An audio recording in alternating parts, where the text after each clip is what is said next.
you clearly know your stuff, and you know your stuff very well. And I was wondering whether you'd give us the benefit of teaching us some of your stuff in a 60-second CPD.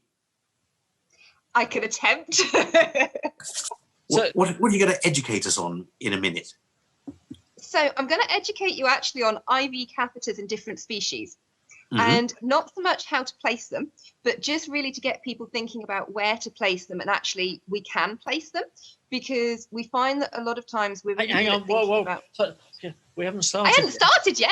Oh, that's all right. Then. Okay, so carry on. This is the pre- and just setting the scene, Mike.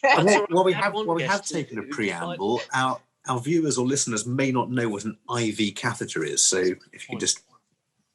So an IV catheter is an intravenous catheter, and it's a way of getting immediate access to the circulatory system. And we use it primarily for putting animals on fluids, but we would also use it for giving medication. And in the context that I'm kind of particularly looking at, it's mainly for emergency access. So if you've got an anaesthetized patient, or if you've got a critical patient and you need to have immediate urgent access, they're not the patients to be kind of messing about with trying to get access sort of late in the day when you actually need it.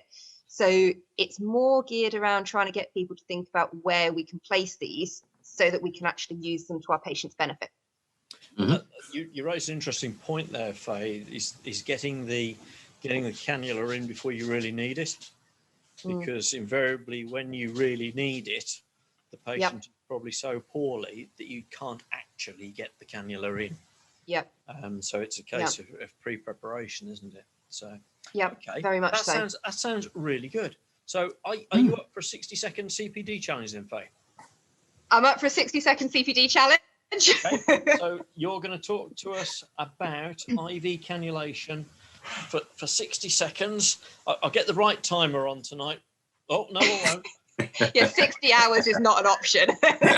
Mucked it up. Okay, so 60 seconds on IV cannulation from Faye Bethell, starting now. So in our rabbits, we would tend to go for a lateral auricular vein, which is the marginal ear vein. So it sits on the edge of the ear.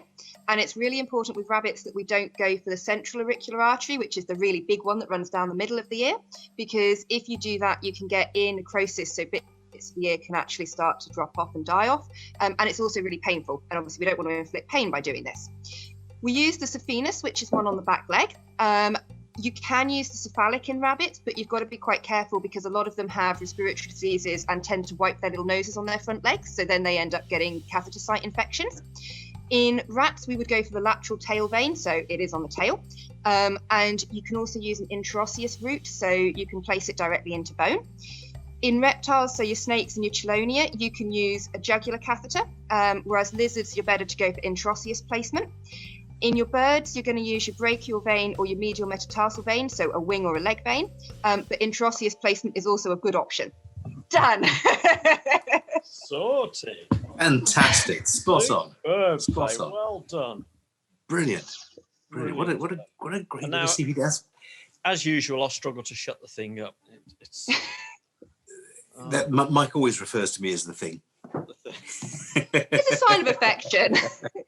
I like to think so. Excellent. What a good CPD on various sites to choose to give fluid therapy or drug therapy to the more exotic species. I like the rabbit ear one.